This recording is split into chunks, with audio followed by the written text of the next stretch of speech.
She thought it was their last kiss. But that night turned into an unforgettable passion. Hello, let's start another beautiful story. Welcome to my channel. Don't forget to like the video and subscribe to the channel. Let's go. The screen of Donna Carter's phone lit up at 2:17 a.m., casting an eerie blue glow across her darkened apartment. Her heart skipped a beat as she recognized the number, Reynolds Industries' emergency contact line. In her decade as a journalist in New York, late-night calls usually meant breaking stories, but this one felt different. Donna Carter speaking. Her voice was steady, masking the sudden unease in her chest. Ms. Carter. The voice belonged to Patricia Walsh, Mike's executive assistant. Something in her typically composed tone sent a chill down Donna's spine. There's been an accident, Mr. Reynolds, Mike. He's at Mount Sinai. It's critical. The world seemed to tilt on its axis. Donna's fingers tightened around the phone as memories flooded her mind. Mike's confident stride through the newsroom during interviews, his infectious laugh at Charity, Galas, the way his eyes always found hers across crowded rooms. For 3 years, she'd buried her feelings beneath layers of professional distance and carefully crafted neutrality. "I'm on my way," she heard herself say, already reaching for clothes in the dark. The drive to Mount Sinai was a blur of rain-slicked streets and racing thoughts. Every red light felt like an eternity. Every turn brought back another memory. The first time she interviewed him about Reynolds Industries' revolutionary clean energy initiative. Their shared coffee breaks during the company's crisis coverage. The subtle touches that lingered a moment too long. The hospital corridor stretched endlessly before her, antiseptic smell burning her nostrils. Patricia's tear-streaked face appeared around a corner, and Donna's professional facade cracked slightly. "How bad?" "Head trauma, internal bleeding. The doctors—" Patricia's voice broke. "They're not optimistic." Through the ICU window, Donna finally saw him. Mike Reynolds, the man whose charisma could light up boardrooms and whose vision was reshaping the future of sustainable energy, lay still and pale against starched white sheets. Tubes and wires created a technological web around him, each beep of the heart monitor a reminder of how precarious his hold on life had become. "Ms. Carter?" A nurse approached, clipboard in hand. "Mr. Reynolds listed you as one of his emergency contacts. Are you family?" "No, I'm—" What was she? A journalist who'd covered his company, a friend who'd shared countless off-the-record conversations, a woman who'd spent 3 years pretending her heart didn't race every time he smiled. "I'm just someone who cares about him." The nurse's eyes softened. "You can go in. Talk to him. Sometimes they can hear us, even like this." Donna's heels clicked softly against the linoleum as she entered the room. Up close, the bruises on his face were stark against his pale skin, a cruel testament to the violence of the crash. She sank into the chair beside his bed, her trained observer's eye taking in every detail, the slight furrow of his brow, the gentle rise and fall of his chest, the way his hand lay open on the sheets as if waiting for someone to take it. "Mike." Her voice wavered. All the words she'd never said crowded her throat, fighting to break free. "You can't do this. You can't just—" She swallowed hard. "There are too many stories left to tell. Too many moments I never—" The steady beep of monitors mocked her hesitation.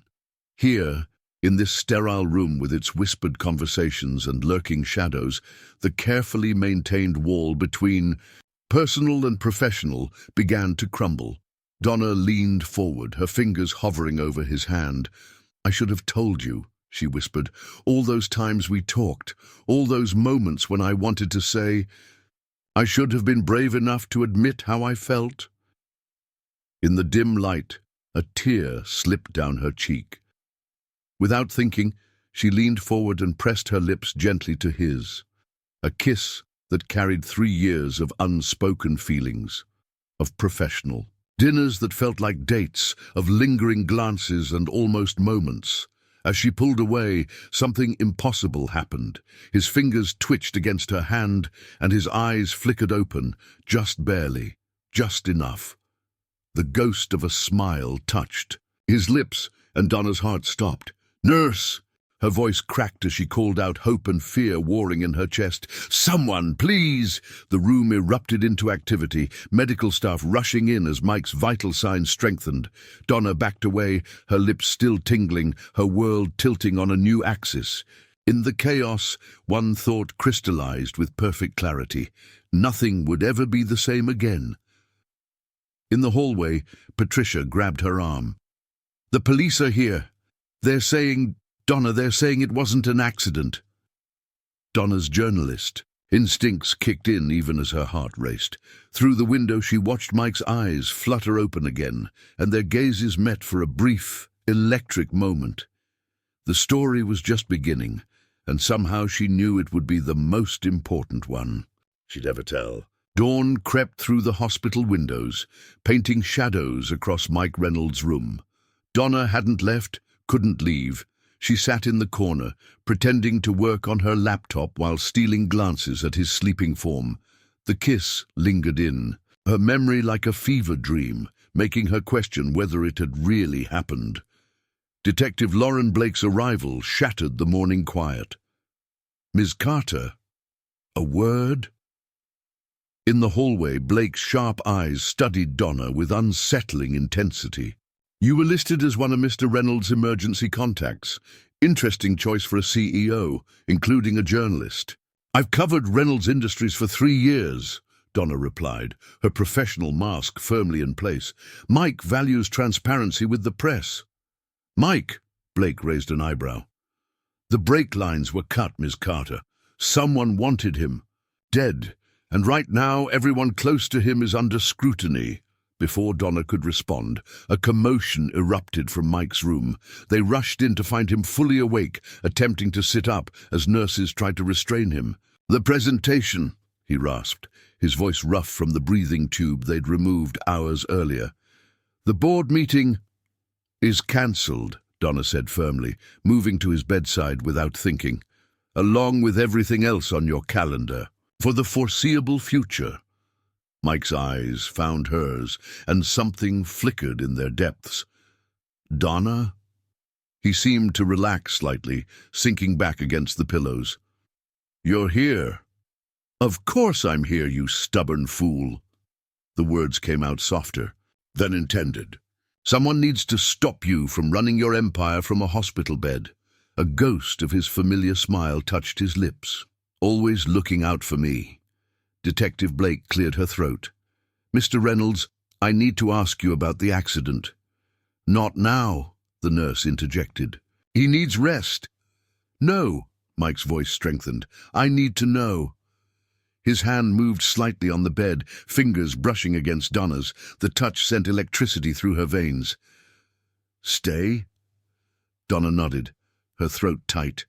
As Blake began her questions, Mike's fingers remained pressed against hers, creating a point of warmth that anchored them both. "Walk me through the night of the accident," Blake prompted. "I was leaving the office, late meeting about the new solar initiative." Mike's brow furrowed. "The garage was empty. I remember thinking how quiet it was. Then on the highway." He shook his head, wincing. "The brakes didn't respond. I tried to control the spin, but..." "Did anyone know your route home?" "Everyone knows I take the FDR after late meetings, less traffic." "Any threats recently? Business rivals? Disgruntled employees?" Mike's hand tightened on Donna's. "The solar initiative has some powerful opponents, oil companies losing billions, but corporate sabotage is one thing, attempted murder." "What about Mason Hart?" Donna asked quietly. Mike's eyes snapped to hers, a complex emotion crossing his face. "My former partner. He left Reynolds Industries 6 months ago, rather dramatically if I remember correctly. Mason and I had disagreements about the company's direction," Mike admitted, "but he wouldn't..." "Mr. Reynolds!" Patricia burst into the room, her usually impeccable appearance slightly disheveled. The board is calling an emergency meeting. They're saying without you present, they'll have to vote on temporary leadership, and Richard Cooper is pushing for no. Mike tried to sit up again, setting off a cascade of monitor alarms. They can't stop. Donna placed a firm hand on his shoulder. You're not going anywhere. The company will still be there when you recover. Donna met his gaze steadily. Let me help. I can reach out to my contacts, start digging into what happened, but only if you promise to focus on healing. Something shifted in Mike's expression, vulnerability bleeding through his usual confident facade. Why are you doing this, Donna? The question hung in the air between them, heavy with unspoken meanings. Donna thought of the kiss, of 3 years of carefully maintained boundaries crumbling in a moment of fear and truth. Because, she said finally, some stories need to be told right. Detective Blake observed their interaction with shrewd eyes. Ms. Carter, a moment. In the hallway, Blake's expression was stern. I need to know if your interest in this case is personal or professional. Donna met her gaze steadily. Why can't it be both? Because if someone's really trying to kill, him getting emotionally involved could make you both vulnerable. Blake paused. Or it could make you exactly what he needs right now. Back in the room, Mike had drifted into a troubled sleep, his fingers still reaching toward where Donna had been sitting. She resumed her place beside him, opening her laptop to begin her investigation. On the screen, an email notification popped up from an anonymous sender. You don't want to dig too deep into this one, Ms. Carter. Some stories are better left untold. Donna glanced at Mike's sleeping form, then back at the threat glowing on her screen. They wanted her scared. Instead, they'd just made her determined. She began to type, starting with 2 words, Mason Hart. Donna's footsteps echoed through the marble lobby of Reynolds Industries, her press badge feeling unusually heavy against her chest. 3 days had passed since Mike's awakening, and she'd spent every moment either at his bedside or chasing leads. The anonymous email threat had been just the beginning. 2 more had followed, each more ominous than the last. The executive floor was eerily quiet. Patricia met her at the elevator, tension evident in her normally composed features. They're waiting in the conference room, including Mason Hart. Donna's step faltered. Hart's here? Why? Emergency board. Meeting. Richard Cooper invited him, supposedly to discuss the transition plan while Mike recovers. Patricia's voice dropped. But something feels wrong. Mason's been different since he arrived. Almost smug. Through the glass walls of the conference room, Donna could see the gathered board members. Mason Hart stood at the window, his expensive suit and carefully styled hair a stark contrast to the man she remembered from 6 months ago. Back then, during the explosive board meeting that led to his departure, he'd been disheveled, angry, almost unhinged as he accused Mike of betraying their original vision. Now he looked perfectly controlled, dangerous. Ms. Carter. Mason's smile didn't reach his eyes as she entered. Covering the temporary leadership transition for your paper. Actually, I'm here about your exit from Reynolds Industries. Donna met his gaze steadily. Mind if we talk privately? In Mike's office, now temporarily occupied by Richard Cooper, Mason's facade began to crack. Still fighting Mike's battles for him, I see. Tell me, does he know you're in love with him? The question hit like a physical blow, but Donna kept her expression neutral. This isn't about me. It's about why you left. The real reason. He betrayed everything we built. Mason's perfectly maintained composure slipped. We started this company to make money, real money. Then he gets a conscience, wants to pivot to clean energy. He laughed bitterly. Do you know how many millions I lost when he cancelled the offshore drilling contracts? So you what? Tried to kill him? Mason's eyes narrowed. Careful, Miss Carter. Accusations like that could be considered defamation. Besides, his smile turned predatory. If I wanted Mike dead, he wouldn't have survived the crash. Donna's phone buzzed. A text from Detective Blake. Get to the hospital, now. The drive to Mount Sinai was a blur of racing thoughts and mounting dread. She found Mike's room in chaos, medical staff rushing in and out. Blake stood in the Ishtoom corridor, her expression grim. What happened? Someone tampered with his IV. If the nurse hadn't noticed the discoloration. Blake's jaw tightened. He's stable, but this proves one thing. The killer has access to the hospital. Inside, Mike was awake, looking pale but alert. When he saw Donna, something in his expression softened. "You're here?" "Always." The word slipped out before she could stop it. She moved to his bedside, noticing how his hand immediately reached for hers. "Mike, about Mason." "I remember." His voice was quiet, intense. "Not everything about the accident is clear, but I remember you, that night in this room." His fingers tightened on hers. "The kiss." Donna's heart stopped. "You were unconscious." "Was I?" His thumb traced patterns on her palm, sending shivers up her arm. "Or did I fight my way back because I finally felt what I'd been waiting 3 years to feel?" Before Donna could respond, her phone chimed with an email alert. The same anonymous account. "You were warned, Miss Carter. Now you'll both pay the price. Check the financial records from March 15th. See what your precious Mike has been hiding." "Donna!" Mike's voice was concerned. "What is it?" She stared at her phone, then at their intertwined hands, feeling the weight of secrets and danger pressing in. "Mike, I need to ask you something, and I need the truth. What happened on March 15th? His face went completely still. In the silence that followed, Donna could hear her own heartbeat, could feel the precipice they were standing on. Finally, Mike spoke, his voice barely a whisper. "That's the day I discovered someone was embezzling millions from the company's clean energy fund. Someone with full security clearance and intimate knowledge of our systems." He met her eyes. "Someone like Mason Hart. Why didn't you report it?" "Because the evidence also implicated his wife, Claire. She was dying of cancer, Donna. The money, it all went to experimental treatments. I couldn't—" He broke off, pain crossing his features. "I thought if I handled it quietly, forced his resignation without pressing charges." "You were protecting him."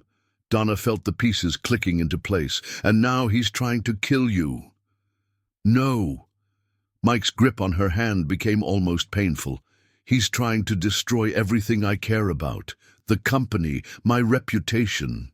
His eyes locked with hers. "You." As if on cue, Donna's phone lit up with another message. This time it wasn't text, but an image. Her kissing Mike that first night, taken through the hospital room window. Below it, 2 words. "Choose wisely." Back in her apartment that night, Donna stared at her laptop screen until the words blurred. Financial records from Reynolds Industries filled her desktop, wire transfers, shell companies, a complex web of transactions that all led back to the same date, March 15th. Next to her computer lay the printed photo of the kiss, a silent reminder of everything at stake. Her phone rang, displaying Detective Blake's number. "Carter, we found something in Hart's background." Blake's voice was tense. "His wife, Claire, she didn't die of cancer. She's very much alive, living in Switzerland. The medical bills, the treatments, it was all fabricated." Donna's fingers gripped the edge of her desk. So the embezzlement was never about saving his wife. But here's where it gets interesting. Someone's still making regular transfers to that Swiss account. Started right after Mike's accident. Richard Cooper. The name slipped out before Donna could stop it. The board member pushing for temporary leadership. "How did you—" "He's been in closed-door meetings with Mason all week." Donna's journalist instincts were screaming. They're working together. The accident, the hospital attack, it's all about controlling the company. A sharp knock at her door made Donna freeze. "Detective, I have to go." "Carter, wait." Donna ended the call, moving silently to her door. Through the peephole, she saw an envelope on the floor. Heart pounding, she opened the door just enough to snatch it inside. Inside were photos, dozens of them. Mike and Donna at the hospital, her entering Reynolds Industries, their hands intertwined by his bedside. And most damning of all, screenshots of text messages between Mason and Richard Cooper, discussing the unfortunate accident days before it happened. Her phone buzzed with a text from an unknown number. "Imagine what your editor would say about your objectivity now. Meet me, midnight Central Park West entrance. Come alone." Donna's hands shook as she dialed Mike's hospital room. "Hello." His voice was groggy with sleep. "They have photos of us, of everything." The words tumbled out. "And proof that Mason and Richard planned the accident. They want to meet." "No." Mike's voice sharpened instantly. "It's not safe. Where?" "Central Park, midnight." She swallowed hard. "Mike, if these photos get out, my career, your life matters more than your career." The intensity in his voice made her breath catch. "Listen to me, Donna. When I was unconscious, fighting to come back, it wasn't the company I was thinking about. It wasn't the board or the Clean Energy Initiative. It was you, your voice anchoring me to this world, your kiss giving me a reason to fight." Tears pricked at her eyes. "Mike, I'm checking out of here against medical advice, but I don't care. You're not facing this alone. You can barely walk. Try to stop me." There was a shuffle of movement, a muffled curse. "I'm coming to you. Don't leave your apartment." But as Donna stared at the photos spread across her desk, she knew she couldn't wait. If these messages were real, Cooper and Mason weren't just after Mike's company. They were orchestrating a complete takeover, and they'd kill anyone who stood in their way. Her doorbell rang, startling her. On her security camera feed, she saw Patricia looking frantically over her shoulder. "Donna, thank God." Patricia burst in as soon as the door opened. "You need to see this." She thrust a USB drive forward. "I've been tracking Richard's emails since the accident. He's not just working with Mason. They have someone inside the hospital. A nurse. She's the one who tampered with Mike's IV." "How did you?" "Because she's been sending daily reports to an encrypted email account. I managed to trace it." "Donna, it's registered to Claire Hart." The pieces clicked together with terrifying clarity. Claire wasn't just alive, she was actively involved. Which meant... "The midnight meeting," Donna breathed. "It's a trap." Her phone rang again. Detective Blake. "Carter, don't move. We just found Richard Cooper's body in his office. Single gunshot wound. And Mason Hart's disappeared." Through her apartment window, Donna saw a sleek black car pull up. Mike emerged, moving stiffly but with determination, a security team flanking him. Her phone lit up with one final message. "Time's up, Ms. Carter. Hope you said goodbye to him properly this time." The lights in her apartment went out. Darkness engulfed Donna's apartment.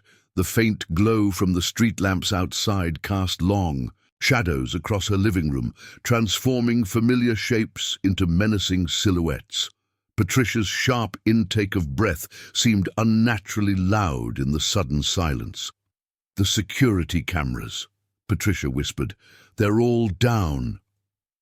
Donna's phone. Flashlight illuminated the space just enough to see the door handle slowly turning. Her heart pounded as she grabbed Patricia's arm, pulling her toward the kitchen.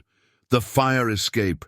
The door burst open. 3 figures in black tactical gear stormed in, their movements precise and practiced.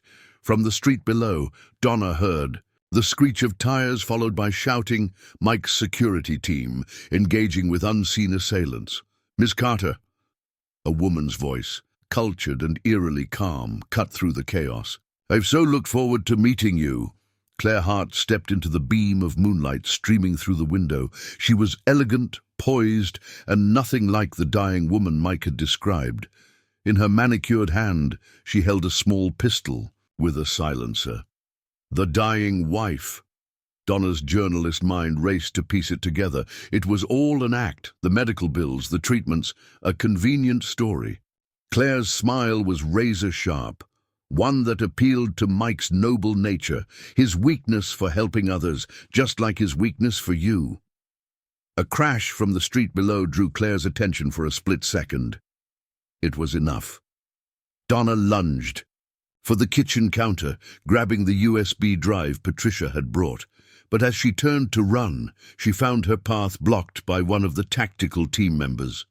"The evidence," Claire commanded. "Now." "It's already uploaded to a secure server." The lie came smoothly to Donna's lips.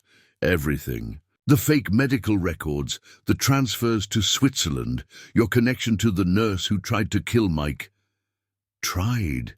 Claire laughed softly. "Oh, darling, that was just a warning. A taste of what's to come." Mason never understood the bigger picture. He thought this was about money, about the company, but it's so much more. She moved closer, the gun unwavering. "It's about power, about showing men like Mike Reynolds that their noble ideals, their clean energy dreams, their touching faith in humanity, it's all an illusion." Footsteps thundered up the fire escape. Claire nodded to her team. "Time to go. Bring them both." "No!" Mike's voice boomed from the doorway. He stood there, pale but steady, Detective Blake and 2 officers flanking him with drawn weapons. "It's over, Claire." "Mike!" Claire's expression softened with mock concern. "You should be in hospital. Though I must say, your timing is impeccable. Now Miss Carter can watch you die in person rather than through a hospital window." Everything happened at once. Patricia threw herself sideways, knocking over Donna's floor lamp. In the chaos of shattering glass, Blake's team surged forward. Claire's finger tightened on the trigger. "No." Donna didn't think. She moved purely, on instinct, throwing herself toward Mike. The gunshot seemed impossibly loud despite the silencer. Pain blazed across Donna's upper arm as she collided with Mike, sending them both sprawling. She heard more shots, shouts, the sound of breaking glass. Through it all, Mike's arms were around her, shielding her as they hit the floor. When the chaos cleared, Claire was gone. One of her tactical team lay wounded. The others had vanished.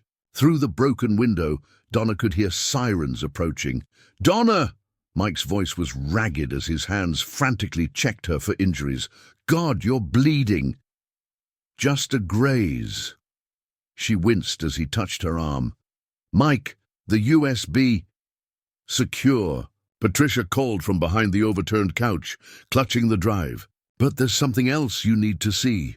She pulled out her phone, showing them an email that had just arrived. "Claire didn't just disappear. She's called an emergency board meeting for tomorrow morning. She's going to try to take control of the company." "How?" Mike struggled to sit up, his face contorted with pain from his still healing injuries. "She has no legal standing." "But I do." Mason Hart stood in the doorway, hands raised as Blake's officers trained their weapons on him. "And I'm ready to tell you everything. About Claire, about the company," his eyes fixed on Donna, "and about what really happened the night of the accident." Donna felt Mike tense beside her. Outside, more sirens wailed, drawing closer. The night wasn't over, and somehow she knew the real revelations were just beginning. Through the broken window, a cold wind swept in, scattering the photographs Claire had brought across the floor. One landed face up at Donna's feet, her kissing Mike in the hospital. But now, looking closer in the dim light, she noticed something in the background she'd missed before. Claire Hart, watching from the doorway, her expression one of calculated triumph. The game had started long before any of them realized they were playing.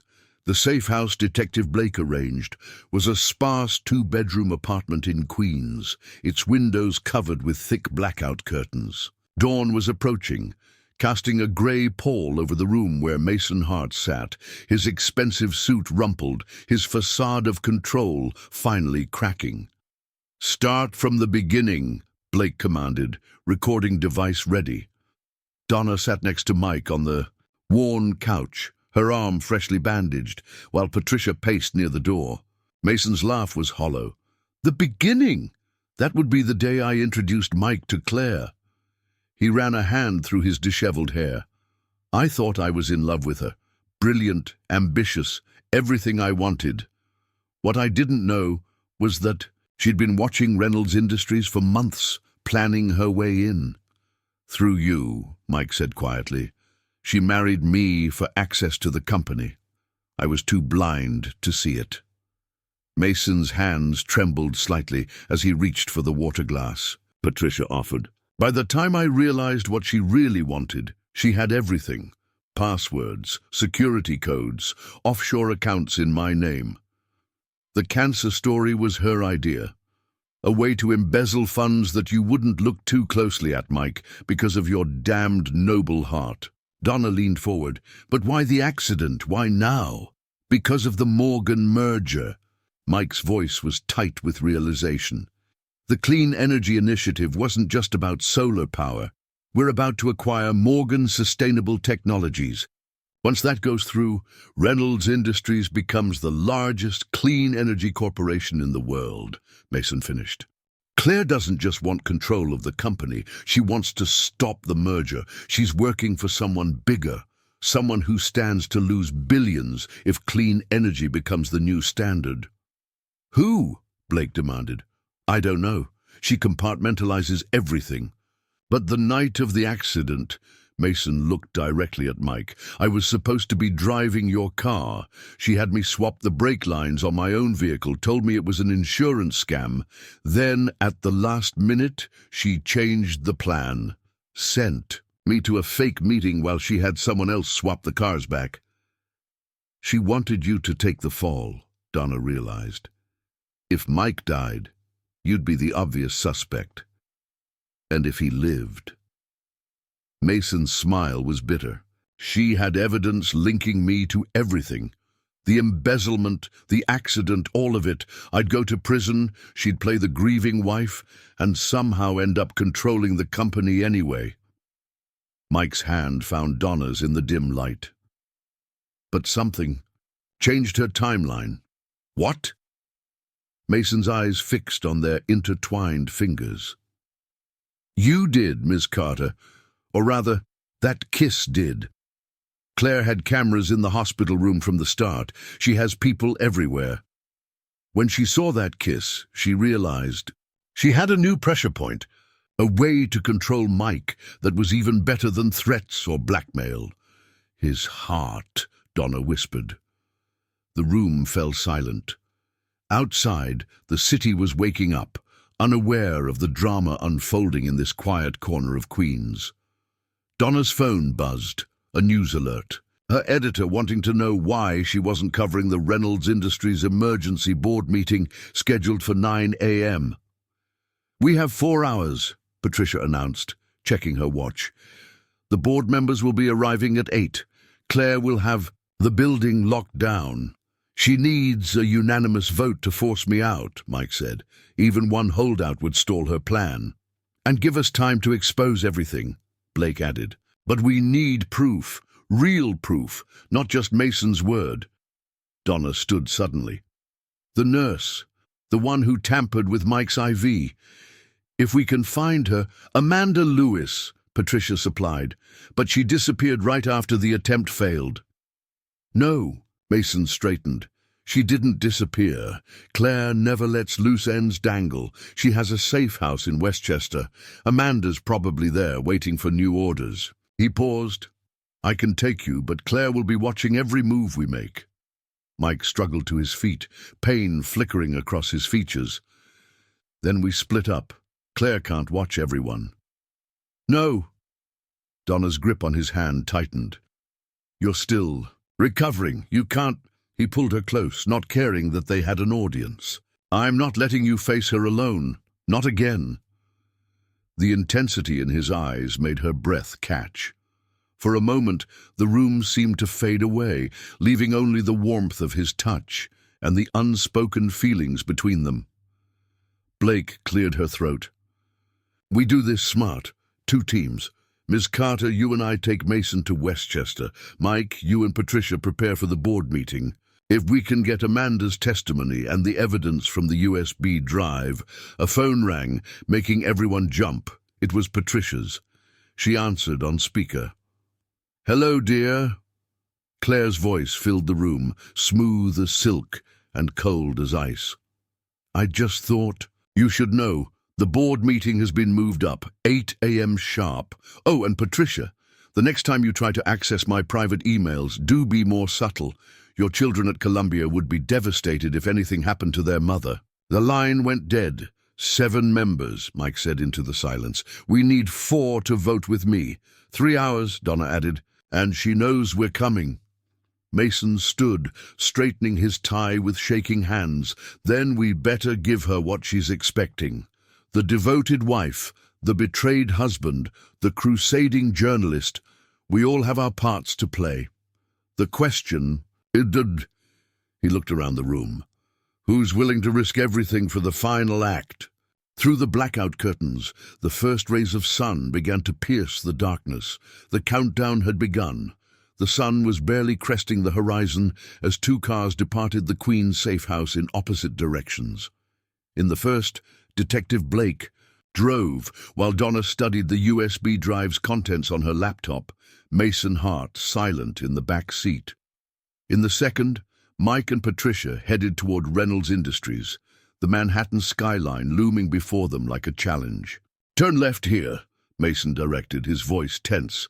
"The safe house is at the end of Maple Drive. Claire bought it through a shell company last year." Donna's phone lit up with a text from Mike. "Board members arriving early. Claire's already. Here, be careful." Her thumb hovered over the screen, remembering the warmth of his embrace before they parted, the way he'd pulled her close, whispering, "Come back to me," against her hair. She typed back a simple, "You too," before turning to Mason. "How many guards?" "Usually 2, but with Amanda inside." He trailed off, then added quietly, "Claire doesn't leave witnesses, Donna. If Amanda's still alive, it's because she still has use for her." Blake parked a block away, checking her weapon. "Hart, you stay in the car. Ms. Carter, you're with me. Any sign of trouble, we pull back and wait for backup." The safe house was a modest colonial, its manicured lawn at odds with the drawn curtains, and security cameras disguised as outdoor lights. They approached from the back, using the morning shadows for cover. "Doors ajar," Blake whispered, weapon ready. Inside, the house was silent, too silent. They moved room by room until they reached the kitchen. On the counter, a laptop displayed a video feed, the Reynolds Industries lobby, showing board members arriving. Next to it lay a handwritten note. "Did you really think I'd make it this easy? See Blake!" Mason's shout from outside was followed by gunfire. They burst out the back door to find Mason wrestling with a guard, while a second figure sprinted toward a waiting car. Through the vehicle's window, Donna caught a glimpse of a woman in nurse's scrubs, Amanda Lewis. "Go!" Blake ordered, running to help Mason. "Don't let them leave!" Donna raced toward the car, her heart pounding. Amanda saw her coming and hesitated, her hand on the door handle. Their eyes met through the glass. "She'll kill you anyway," Donna shouted. "Help us stop her!" For a moment the world seemed to pause. Then Amanda's shoulders slumped. She reached into her scrubs and pulled out a phone. "It's all here," she said as Donna approached. "The messages from Claire, the payment records, everything. She said it was just supposed to be a warning, the IV. I didn't know." Her voice broke. "I didn't know she was planning to kill him." Sirens wailed in the distance as Blake subdued the guard. Donna's phone buzzed. "Patricia." "Claire's making her move," Patricia's voice was breathless. She's called Mike to a private meeting before the board convenes. Donna, she has something. Something big. What? A video from the night of the accident. Mike, he wasn't alone in the car. Donna's blood ran cold. What are you saying? Security footage shows someone else was with him. Someone whose career would be ruined if their relationship became public. Patricia paused. Claire's going to tell the board that Mike was having an affair with a married board member, that the accident was a lover's quarrel gone wrong. She's going to paint him as unstable, reckless, unless he steps down quietly. Donna could see it all clearly now. When's the meeting? 20 minutes. In his office. Get me there, and Patricia, make sure every board member sees what's on Amanda's phone before they vote. The drive back to Manhattan was a blur of traffic and tension. Amanda sat between Blake and Mason in the back, clutching her phone like a lifeline. Donna's mind raced. If Claire had video of the accident, who was the mystery passenger? And why hadn't Mike mentioned them? They pulled up to Reynolds Industries just as the sun cleared the surrounding buildings, bathing the glass tower in golden light. In the lobby, Patricia waited with a security badge. 15th floor, she said, pressing the badge into Donna's hand. Hurry! The elevator ride felt endless. When the doors opened, Donna heard voices from Mike's office. Claire's cultured tones wrapped in false concern. It's for the best, Mike. A quiet retirement, a generous settlement. Better than everyone. Learning the truth about that night. About her. Donna's hand tightened on Amanda's phone as she stepped into the doorway. Mike stood by the window, his back rigid with tension. Claire sat perched on his desk, a tablet displaying grainy security footage. The truth. Donna's voice cut through the tension. You mean like the truth about Amanda Lewis? About the fake cancer treatments? The embezzled millions? Claire's smile didn't waver. Ms. Carter, always the journalist chasing the next big story, but this isn't about corporate fraud or attempted murder. This is about a man who lost control of his car, of his company, of his heart. She turned the tablet toward Donna. Would you like to see who was really with Mike that night? I think you'll find it illuminating. The footage played. A dark highway, Mike's car. And in the passenger seat, barely visible but unmistakable, Claire Hart.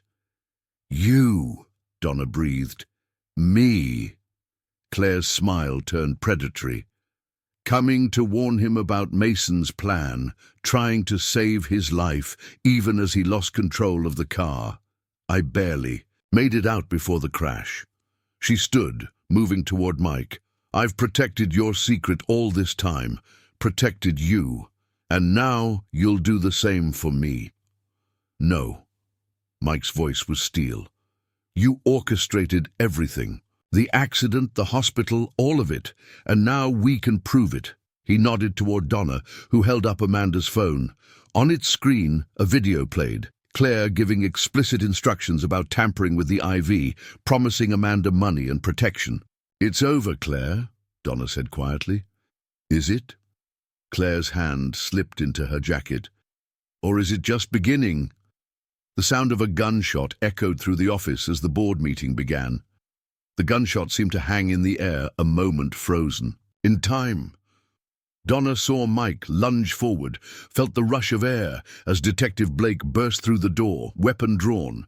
Then reality crashed back in with brutal clarity. Claire stood by the window, gun still raised, a look of genuine surprise on her face. On the floor between them lay Mason Hart, blood blooming across his chest. Mason! Donna dropped to her knees beside him as Blake disarmed Claire. Why? Had to. Mason's voice was weak, his eyes fixed on Mike. Had to stop her. Like I should have years ago. His hand clutched at Mike's sleeve. The evidence in my office safe, everything, the real buyer, behind the takeover. His voice faded as paramedics rushed in. Through the glass walls, board members and security personnel gathered, faces shocked. Patricia appeared at Donna's side, pulling her gently away from the chaos. "The board's waiting," she whispered. "We have to move now while Claire's in custody." Mike stood frozen, watching as Mason was rushed toward the elevator. "He took that bullet for me. And now we make it count." Donna gripped his arm. Together. The boardroom was thick with tension. 7 faces turned to watch them enter. The old guard of Reynolds Industries, men and women who had known Mike since the company's founding. At the head of the table sat Vernon Russell, the longest-serving board member, his expression grave. "This is highly irregular," he began, but Mike cut him off. "What's irregular, Vernon, is that someone tried to murder me, then tried to steal my company." Mike's voice carried the weight of authority despite his still healing injuries. "And now, I know why." He nodded to Patricia, who distributed folders to each board member. The Morgan merger wasn't just about clean energy. It was about changing the entire energy landscape, and certain people stood to lose billions. "Specifically," Donna stepped forward, journalist instincts taking over, "Atlas Oil and their subsidiaries, the same companies that have been making massive anonymous donations to several board members' pet charitable foundations." The room erupted in protests, but Mike held up his hand. "We're not here to point fingers. We're here to save this company." He met each board member's eyes in turn. Mason Hart just took a bullet to protect the truth. The question is, what are each of you willing to do? "This is absurd." Louise Chen, one of the newer board members, stood. "Even if what you're saying is true, Mrs. Hart's evidence was staged." Amanda Lewis stood in the doorway, still in her scrubs, Blake beside her. "I can testify to everything. The accident, the hospital attack, the fake medical records. Claire Hart orchestrated all of it." Vernon Russell's face had turned ashen. "The foundations, they promised discretion, clean money. We never knew. Now you do." Mike's voice softened. "And now you have a choice. Vote with Claire's proxy holders, destroy everything we've built, or stand with me and finish what we started." Donna watched the room, reading the subtle shifts in posture. The exchanged glances. Her phone buzzed, a text from the hospital about Mason. She showed it to Mike, saw the muscles in his jaw tighten. "Before you vote," he said quietly, "you should know. Mason Hart just died in surgery. His last act was to save my life, to protect this company's future." He paused, emotion thick in his voice. "The safe in his office contains proof of Atlas Oil's involvement, proof he died trying to expose." Louise Chen was the first to move, ripping up her voting card. One by one, others followed. When the final vote was tallied, it was unanimous. Mike would remain CEO, the Morgan merger would proceed. In the aftermath, as board members filed out and police took statements, Donna found herself back in Mike's office. The blood had been cleaned away, but the memory lingered. Mike stood at the window, silhouetted against the morning sun. "You know what this means," he said without turning. "Atlas Oil won't stop. They'll try again. Let them try." Donna moved to stand beside him. "We have the truth now, and I'm not going anywhere." He turned to face her, reaching up to brush a strand of hair from her face. "The story of a lifetime, Ms. Carter." "No." She caught his hand, holding it against her cheek. "Just the beginning of our story." The moment was broken by Patricia's urgent entrance. "Mike, Donna, you need to see this. Claire's escaped custody, and she sent a message." On Patricia's tablet, a video played. Claire, elegant as ever despite her handcuffs, smiled into the camera. "Did you really think it would be that easy? Atlas Oil is just the tip of the iceberg. By this time tomorrow, everything you love will be ashes. She leaned closer to the lens. See you soon, darlings. Through the window, storm clouds gathered over Manhattan, dark and threatening. The morning's victory suddenly felt hollow, temporary. This wasn't the end. It was merely the calm before the storm. Thunder rolled across Manhattan as Donna stood in Mason Hart's office, watching Detective Blake crack open the safe.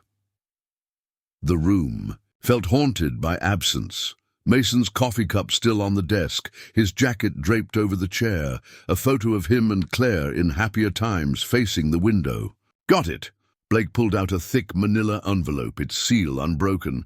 Last wishes of a dead man.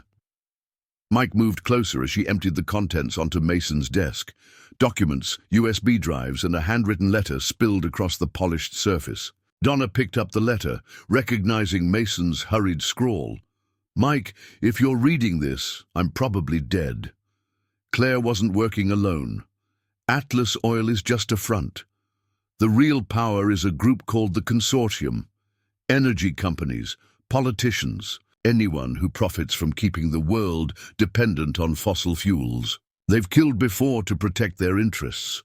The Morgan merger isn't just about clean energy. Morgan's latest breakthrough, it could revolutionize how we store and transmit solar power, make it cheaper than oil. They can't let that happen. Claire was their way in, but she wasn't their only asset. Trust no one. Mason. The Consortium, Mike breathed, scanning financial documents. They've been infiltrating companies, sabotaging clean energy projects worldwide. The accident that killed Morgan's head researcher last year wasn't an accident, Donna finished, her journalist instincts firing. Mason found the connection. Thunder cracked again, closer now. The lights flickered ominously as Patricia burst into the office, her face pale. We have a problem. The Morgan merger documents, they're gone, and the digital copies have been wiped from our servers. That's impossible.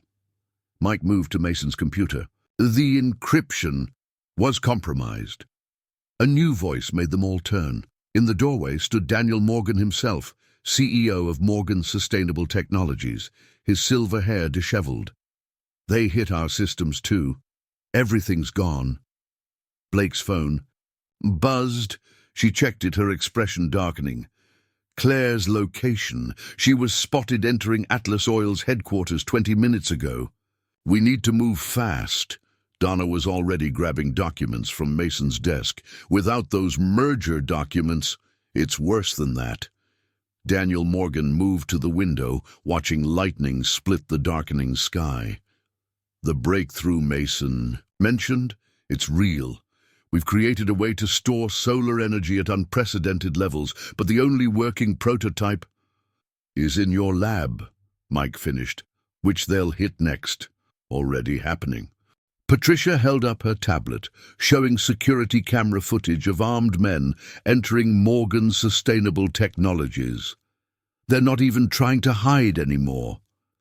Mike's hand found Donna's in the growing darkness. How long to back up the prototype? Data? 10 minutes, minimum, Morgan replied. But the lab's security system is locked down. You'd need executive access to... I have it. All eyes turned to Donna. Mason gave me his access codes, said I'd know when to use them. No. Mike's grip tightened. It's too dangerous. They'll be expecting someone like you, she cut him off. A CEO, a scientist, not a journalist. She touched his face gently. Trust me. The moment stretched between them, heavy with unspoken fears. Finally, Mike nodded. Detective Blake goes with you. Patricia, alert every friendly contact we have. In law enforcement, Daniel, start the backup protocols the moment they get in. I'll handle Atlas Oil. Mike. Donna knew what he wasn't saying. Claire will be waiting. Good. His voice was steel. Time she learned what happens when you threaten the people I love. The word hung in the air between them, acknowledged, but not addressed. There would be time for that later, if they survived. 10 minutes, Blake reminded them, checking her weapon. Outside, the storm broke in earnest, rain lashing against the windows. Donna looked at the photo on Mason's desk one last time. Claire and Mason smiling before greed and power destroyed everything. In her pocket, her phone buzzed with an incoming text, unknown number. "The consortium sends their regards, Ms. Carter. Such a shame about Mason. But then, dead men tell no tales." Tick-tock. Thunder shook the building as the lights went out completely. In the darkness, Donna felt Mike pull her close, his lips finding hers in a desperate kiss that tasted of fear and promise. "Come back to me," he whispered. "Always," she replied. But as she followed Blake into the storm, Donna couldn't shake the feeling that someone was watching, waiting. Claire's words echoed in her mind. "Everything you love will be ashes." The real war was just beginning. Rain hammered against the windshield as Blake's car sped through Manhattan's flooded streets. Donna gripped Mason's access card, watching. Emergency lights reflect off the wet pavement. Behind them, 2 unmarked police vehicles followed at a discreet distance. 3 minutes out," Blake announced, swerving around a stalled taxi. "You sure about those codes?" Before Donna could answer, her phone lit up with a message from Patricia. "Mike's at Atlas. Claire's waiting for him. Says she'll only talk to him alone." "It's a trap," Donna breathed. "Focus," Blake's voice was sharp. "We can't help him if we don't secure that prototype." Morgan Sustainable Technologies loomed ahead. Its modern glass facade dark, except for emergency lighting. 3 black SUVs were parked haphazardly near the entrance. Through the rain, Donna could see armed figures moving inside the lobby. "Service entrance," Blake decided, circling to the back. "How well do you know the layout?" Mason's files included building schematics. The lab's on the 4th floor, north wing. Donna pulled up the plans on her tablet. "But they'll be watching. The stairs and elevators." "Then we make them watch something else." Blake grabbed her radio. "All units on my mark hit the lobby. Full lights and sirens. Make it loud." They parked in the loading dock, using the storm's darkness for cover. As they reached the service door, Donna swiped Mason's card. The lock clicked open just as police sirens split the night. Inside, they could hear shouts and running feet from the lobby. Blake led them through maintenance corridors, guided by Donna's tablet. They emerged on the 4th floor just as gunfire erupted below. "Damn," Blake muttered, checking the hallway. "They're not even pretending anymore."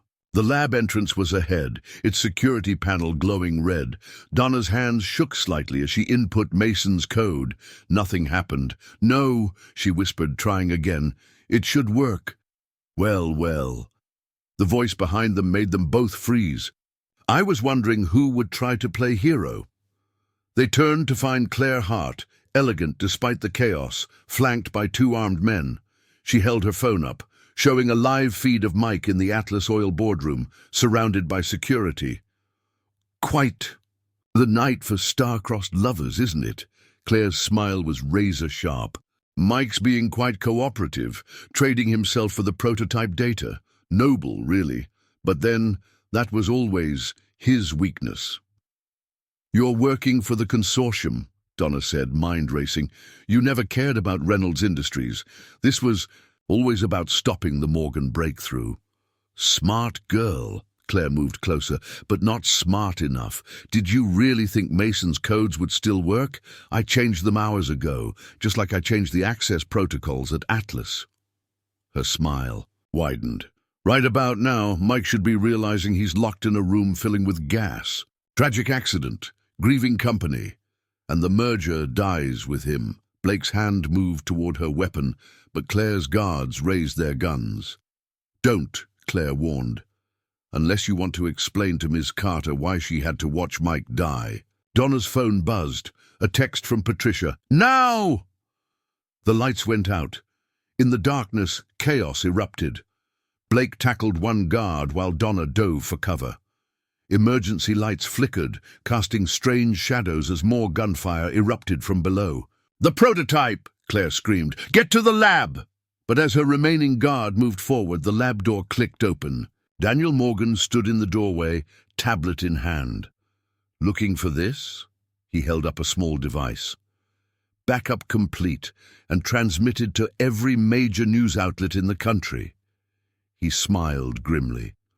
"Along with Mason Hart's complete files on the consortium." Claire's composure cracked. She raised her gun, but Blake was faster. The shot echoed through the hallway as Claire stumbled back, clutching her shoulder. "It's over," Blake said, keeping her weapon trained on Claire as more officers arrived. "Is it?" Claire laughed through the pain. "You really should check on Mike. That gas is quite lethal." Donna's heart stopped. She grabbed her phone, dialing Patricia. "He's okay." Patricia's voice was breathless. The gas was a bluff. Mike figured it out when he recognized the smell from his college chemistry labs. Atlas Oil's board is in custody. The whole thing was recorded. Relief made Donna's knees weak. Through the lab windows, she could see the storm beginning to clear, dawn's first light breaking through the clouds. "The consortium will never stop," Claire called as officers led her away. "You've won nothing. There will always be more like me, protecting the old world." "No," Donna met her eyes. "The old world is dying, and people like you're just the death rattle." Her phone buzzed again. "Mike, are you safe?" She typed back quickly. "Yes. Prototype secured. Claire in custody. Coming to you." His response was immediate.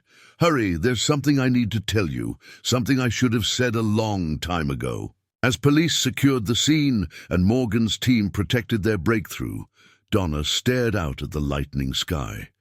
They'd won this battle, but Claire was right about one thing. The consortium wouldn't stop. They'd face more threats, more battles. But as she headed toward Atlas Oil, toward Mike, Donna realized something. Some things were worth fighting for, some stories needed to be told, and some loves were worth any risk. The sun broke through the clouds, painting the city gold. The Atlas Oil boardroom still smelled faintly of the harmless gas they'd used to try to frighten Mike. Morning sunlight streamed through the windows, painting the room in shades of gold and amber. Donna paused in the doorway, taking in the scene. Overturned chairs, scattered papers, signs of the struggle that had unfolded here. Mike stood at the window, his shoulders tense. He turned at the sound of her footsteps, and something in his face made her heart skip. "The gas," she started, but he was already moving toward her, "was nothing." His hands cupped her face. "But thinking of you walking into that lab, knowing what they were capable of—" He broke off, emotion making his voice rough. "When did you become the most terrifying part of my life?" "Probably around the same time you became mine." She leaned into his touch. "The prototype's safe. Claire's in custody. The consortium can wait." His thumb traced her cheekbone. "I almost lost you tonight. Again. And I'm tired of waiting to say what needs to be said. Mike, I love you." The words fell between them like stones into still water, creating ripples that changed everything.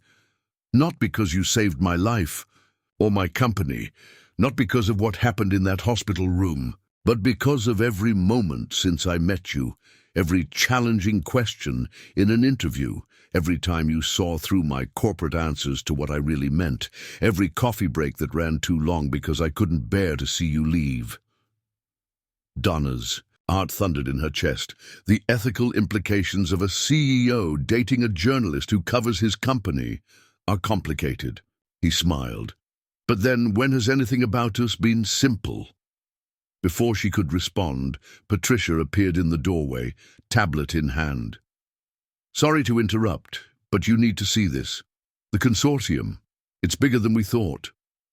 On the screen, Mason's files were already making waves, stock prices plummeting across the energy sector, resignations at Atlas Oil, calls for federal investigations. And buried in the data, a list of names, politicians, business leaders, even journalists, all in the consortium's pocket.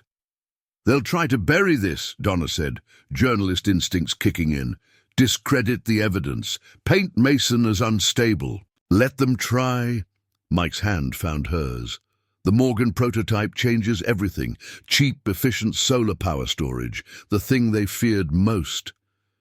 "Speaking of Morgan," Patricia interjected, "he's calling an emergency press conference, says he wants to announce the merger publicly before the consortium can interfere." "When?" "An hour, and he wants you both there." Mike's grip tightened on Donna's hand. "The moment we go public with the merger, we become targets," she finished. "More than we already are." "Miss Carter." Blake appeared behind Patricia, looking exhausted but satisfied. "Claire's talking. Says she'll name names, reveal the consortium's whole operation, in exchange for protection." "She's scared," Donna realized. "She knows what they do to failures. We all should be scared." Patricia held up her tablet again, showing a new email. This just went out to every major news outlet, the consortium's official response to Mason's files. The statement was brief, almost elegant in its menace. "Recent allegations regarding our members are categorically false. We are merely a group of concerned energy sector investors protecting our interests. Any attempts to slander our organization or its members will be met with swift legal action. As for the tragic deaths of Mason Hart and others, we remind the public that accidents happen every day, especially to those who forget where their loyalties should lie." "They're not even hiding anymore," Blake muttered. "No," Mike said quietly. "They're declaring war." Sunlight caught the crystal decanter on the boardroom bar, sending prisms dancing across the walls. Donna watched them, remembering another play of light, the hospital room where this all began, where a desperate kiss changed everything. "You know what this means," she said finally. "If we do this, the press conference, the merger, us, there's no going back. The consortium will come after everything we care about." Mike turned her to face him. "Then let them come. I didn't fight this hard. We didn't risk everything, just to let fear win now." "The story of a lifetime," she murmured, echoing their earlier conversation. "No," he smiled, touching his forehead to hers. "The story of our lifetime. Together." Patricia cleared her throat. "Cars waiting. Press conference in 45 minutes. As they prepared to leave, Donna's phone buzzed one last time. Unknown number. "Choose your next words carefully, Ms. Carter. Not everyone survives telling the wrong story." She showed it to Mike, who read it with a grim smile. "They still don't understand, do they?" "Understand what?" "That some stories have to be told." He kissed her softly, no matter the cost. Outside, the city gleamed in the morning light, renewed after the storm. Somewhere in that light lay danger, threats, the looming shadow of the consortium. But here, in this moment, there was only truth, only love, only the story that demanded to be told. Donna Carter, journalist, took the hand of Mike Reynolds, CEO, and stepped into the light. Whatever came next, they would face it together. The War for the Future was about to begin. The Reynolds Industries press room buzzed with anticipation. Journalists packed the rows, cameras flashed, and whispers circulated about Claire Hart's arrest, Mason's death, and the mysterious files flooding the internet. Donna stood in the wings, watching Mike adjust his tie as Daniel Morgan reviewed their statement one last time. "Ready?" Mike's hand found hers, warm and steady. Before she could answer, Patricia rushed over, her face pale. "They're here. Consortium representatives, front row." Through the curtain, Donna could see them, three figures in impeccable suits. their faces masks of polite interest. She recognized one from Mason's files, Senator William Bradford, the consortium's public face. They're not here to stop us, she realized. They're here to see if we'll blink. Mike's thumb traced circles on her palm. Then let's not blink. The lights dimmed, signaling the start. As Mike and Daniel took the stage, Donna felt her phone buzz. Unknown number. Last chance, Ms. Carter. Walk away now. Live a long, successful life covering fashion and human interest stories. She smiled, typing back, "Sorry, I only cover stories that matter." The response was immediate. "Then cover this. Your father's gambling debts, your brother's sealed juvenile records, the real reason you left the Chicago Tribune. How much can you lose before you break?" Donna's hands shook slightly, but she straightened her spine. They'd done their research, found her pressure points. But they'd miscalculated one thing. She wasn't alone anymore. On stage, Mike was speaking. Today marks not just a merger between companies, but a commitment to the future. The Morgan Reynolds Clean Energy Initiative will make sustainable power accessible to everyone. Daniel Morgan stepped forward. Our breakthrough in solar storage technology will never see the light of day, Senator Bradford interrupted smoothly, standing. Given the serious allegations of corporate espionage and patent infringement being filed as we speak. The room erupted in questions. Donna saw Mike's jaw tighten, saw the gleam of victory in Bradford's eyes. But then, those would be the same allegations manufactured by the consortium, Senator. Claire Hart's voice cut through the chaos. She stood in the doorway, Detective Blake beside her, looking elegant despite her bandaged shoulder. Like the ones you used against Green Tech last year, and Solar Solutions before that. Bradford's composure slipped. Mrs. Hart, given your current legal situation, I've been granted immunity, Claire announced, walking forward, in exchange for my complete testimony about the consortium's activities, including your private offshore accounts, Senator, the ones funding eco-terrorist attacks against renewable energy companies. The room exploded. Cameras swung toward Bradford, whose face had gone ashen. His companions were already edging toward the exits. It's over, Claire continued, reaching the stage. The consortium, the threats, all of it. Consider this my resignation. She turned to Mike. And my apology. Mason died trying to make this right. I won't let his death be meaningless. Mike nodded slowly, then turned back to the podium. The Morgan-Reynolds merger will proceed as planned. But more importantly, we're releasing the solar storage technology patents to the public domain. This innovation belongs to everyone. Bradford surged to his feet. You can't watch us. Donna stepped onto the stage, reporter's notebook in hand. And Senator, I believe you owe me an interview about those offshore accounts. The next hour passed in a blur of questions, revelations, and barely concealed threats from retreating consortium members.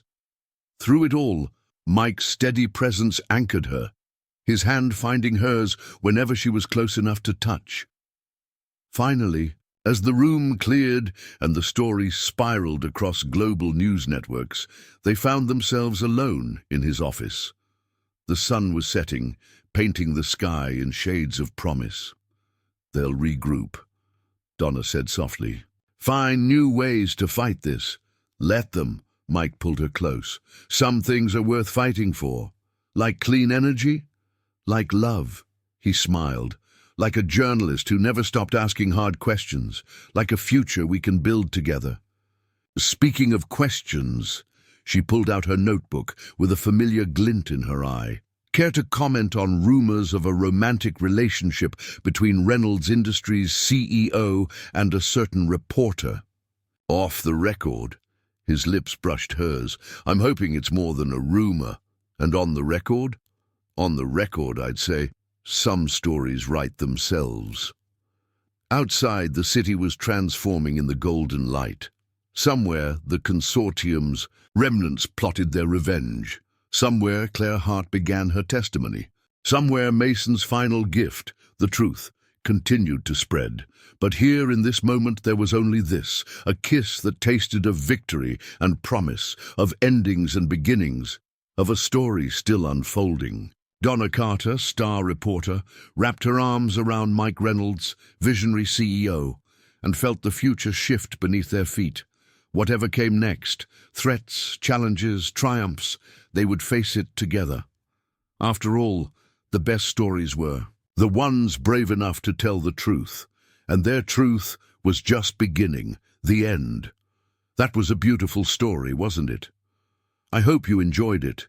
Please like the video and subscribe to the channel. Your collaboration is very important to me.